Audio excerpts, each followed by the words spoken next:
Hello दोस्तों, स्वागत है आपका मेरे यूट्यूब चैनल में। तो बहुत सारे लोगों का ये क्वेश्चन था कि मैम मेडिकल पे जो मेडिकल वेरिफिकेशन होता है उस पे डिटेल वीडियो मिल सकता है क्या?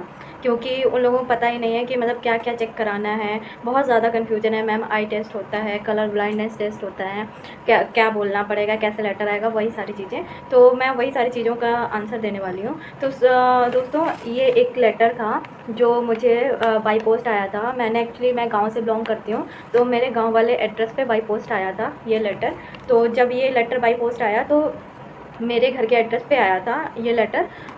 इसमें लिखा हुआ था, ये जो लेटर जिसको भेजा गया है उसका नाम था ऊपर, और जहाँ से आया है, जैसे लखनऊ से आया था तो उस लखनऊ का नाम था, आयोग का नाम।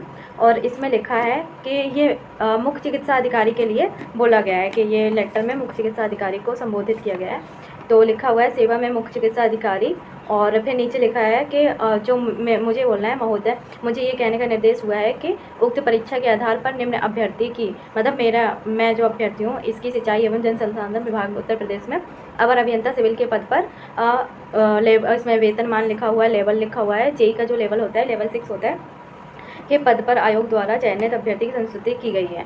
तो और फिर नीचे लिखा है कि अभ्यर्थी की नियुक्ति अन्य प्रकार से योग्य एवं उपयुक्त पाए जाने के अतिरिक्त इस बात पर भी निर्भर करती है कि वह अनिवार्य स्वास्थ्य परीक्षण में भी उपयुक्त पाया गया है कि नहीं।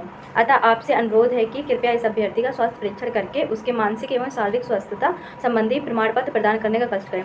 तो इसमें दोस्तों 2 चीज़ें हमें चेक करानी होंगी। जो हमारा स्वास्थ्य परीक्षण होगा वो उसमें मानसिक और शारीरिक। मानसिक मतलब हम जिसका भी चयन हुआ है वो मेंटली फिट है या नहीं, मेंटली और फिजिकली फिट है या नहीं। और फिर उसी का वो सर्टिफिकेट बना के सीएमओ के साइन और मोहर के साथ हमें मिलेगा। वही सर्टिफिकेट हमें ले जाके लखनऊ में सबमिट करना होगा। तो हमने तो लखनऊ में ही सबमिट, जो ये लखनऊ में सिंचाई विभाग का हेडक्वार्टर है वहाँ पे E7 में जाकर डायरेक्टली सबमिट किया था। कुछ लोगों ने बाई पोस्ट भी भेजा था, तो जिसको जैसा सूटेबल लगे वो आप देख सकते हैं। क्योंकि मुझे ऐसा लग रहा था कि पता नहीं बाई पोस्ट भेजूँ, कितना टाइम हो जाए और कितना टाइम लगे, मेरा ही लेट ना हो जाए, ज्वाइनिंग में लेट होगा, तो इसलिए मैं तो खुद बाई हैंड देने गई थी। और इसमें नीचे अभ्यर्थी का नाम, अभ्यर्थी के पिता का नाम और उसका पूरा एड्रेस लिखा हुआ है। तो यही लेटर था जो मेडिकल का था, जो बाई पोस्ट आएगा। और ये था कि वहाँ पे फिर मैं अपने जो आपका डिस्ट्रिक्ट होगा, होम डिस्ट्रिक्ट, वहाँ के सीएमओ ऑफिस में आपको जाना होगा, सरकारी अस्पताल में। और वहाँ जाके पहले तो आपको पर्चा बनवाना होगा, जो 1 रुपये का पर्चा बनता है सरकारी वाला, वो पर्चा बनवाना होगा। इस टाइप का पर्चा बनता है, वो पर्चा बनवा के फिर उसके बाद आप डिपार्टमेंट में जाएंगे तो वहाँ पे आपको बता देंगे कि मतलब आप खुद बता देना कि मेरा उसमें चयन हुआ है और उसमें मेडिकल के लिए वेरिफिकेशन के लिए मेडिकल सर्टिफिकेट मांगा है। तो वो आपको उसी हिसाब से गाइड कर देंगे कि आपको कहाँ कहाँ जाना है, क्या क्या चेक कराना है। तो इतना ज़्यादा लोड लेने की ज़रूरत नहीं है।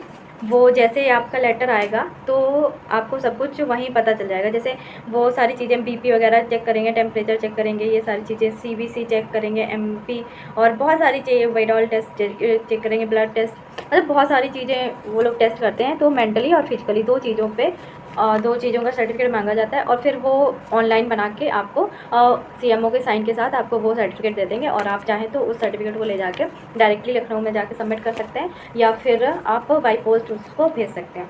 तो यही था। तो ज़्यादा डरने की ज़रूरत है नहीं, क्योंकि सीएमओ ऑफिस में जाके आप सीएमओ के पास भी एक लेटर पहुंचता है आपका, ये जो सेम आपके पास पहुंचता है ऐसा सीएमओ के पास भी पहुंचता है। तो बाई चांस अगर सीएमओ के पास नहीं पहुंचा है तो आप अपना लेटर लेकर ज़रूर जाएं, और वही लेटर ले जाकर और उसके आधार पे आप अपना सारा चेकअप वगैरह कराएं, और चेकअप करवाने के बाद सारा सर्टिफिकेट बनवाएं और उसे ले जाके आप या तो खुद सबमिट कर दें या तो फिर बाई पोस्ट भेज दें। और पुलिस वेरिफिकेशन में कुछ नहीं होता है। आपका जो एड्रेस होगा, होम एड्रेस, वहाँ का जो नियरेस्ट थाना होगा वहाँ बाई पोस्ट आपका लेटर आएगा।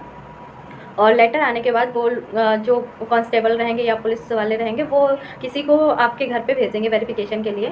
तो आप अगर नहीं मिलते हो, बाई चांस ऐसा होता है, जैसे हमारे टाइम पे तो ये हुआ था कि हम जैसे गांव से बिलोंग करते हैं और अभी हम कहीं और रह रहे हैं, तो उन्होंने फ़ोन कर लिया था। मैक्सिमम टाइम यही करते हैं कि अगर नहीं मिलते हो आप उस एड्रेस पे तो उसमें फ़ोन नंबर लिखा रहता है, आप वो फ़ोन करते हैं, आप फ़ोन करके आपको थाने बुलाते हैं। तो फ़ोन करके आपको थाने बुलाएंगे, वहाँ पर आपको चेक करेंगे कि हाँ आप ही वो हो जिसका सिलेक्शन हुआ है। और आपसे मतलब थोड़ा बहुत जानकारी लेंगे कि हाँ कहाँ रह रहे हो क्या है। और वो बेसिकली इसलिए होता है पुलिस वेरिफिकेशन कि आपके पास आप मतलब आप पे कोई केस वगैरह तो नहीं चल रहा है या कोई एफआईआर वगैरह तो नहीं हुई है, इसका वेरिफिकेशन होता है। तो वो आपका जो होम थाना होता है वहाँ से हो जाता है। और वो आपको रिसीविंग वगैरह कुछ नहीं दी थी, बस आपके साइन वगैरह करा लेते हैं और उसके बाद फिर हो गया। इसमें ज़्यादा कुछ नहीं करना होता है। बाकी वो अपना बैकएंड से जो भी वेरीफाई वगैरह करते होंगे वो करते होंगे। एक्चुअली जो जैसे कि पुलिस वाली जो भर्ती होती है, यूपी पुलिस की हो गई या किसी भी पुलिस की जो भर्ती होती है, उसमें पुलिस वेरिफिकेशन बहुत ज़्यादा होता है, बहुत मतलब टाइम तक चलता है। कई कई जगह से वेरीफाई करते हैं, किस कॉलेज में आप पढ़ रहे थे उस कॉलेज में वेरीफाई करते हैं, घर पे वेरीफाई करते हैं, किस कंपनी में अगर पहले प्राइवेट कंपनी में काम किया है तो वहाँ वेरीफाई करते हैं। लेकिन और कोई वैकेंसी जो है इतना ज़्यादा वेरीफाई इतना ज़्यादा परेशान नहीं करते हैं उसमें पुलिस वेरीफाई, क्योंकि ऑब्वियसली वो पुलिस की जॉब है तो उसमें थोड़ा ज़्यादा रिस्ट्रिक्ट रहता है, उसमें थोड़ा ज़्यादा वेरीफाई करते हैं। तो इतना ही था। और बहुत सारे लोगों का क्वेश्चन था कि मैम जेई का आपने केबिन नहीं दिखाया, क्या कैसा होता है, जेई का ऑफिस कहाँ होता है। तो दोस्तों जेई का कोई ऑफिस नहीं होता है, क्योंकि जेई की फील्ड जॉब होती है, इसलिए उसका कोई ऑफिस नहीं होता है, उसका मेनली फील्ड का ही काम होता है। और जब आपके पास चार्ज रहता है, काम रहता है, तो फिर आपको काम करना रहेगा, तो आपको छुट्टी उट्टी से कोई मतलब नहीं रहता। और ऑफिस हाँ आपको जाना पड़ता है, बीच बीच में कोई काम है तो जाना पड़ता है अपने एक्सचेंज से मिलने या एई सर से मिलने। तो वैसे आप जा सकते हो, ऑफिस जाते हैं लोग। मेरा तो ये था स्टार्टिंग में मैं वीक में 2 या 3 दिन ऑफिस जाती थी। और जेई का कोई केबिन वगैरह कोई ऑफिस तो होता नहीं है, क्योंकि फील्ड जॉब होती है, तो जेई का कोई ऑफिस नहीं होता।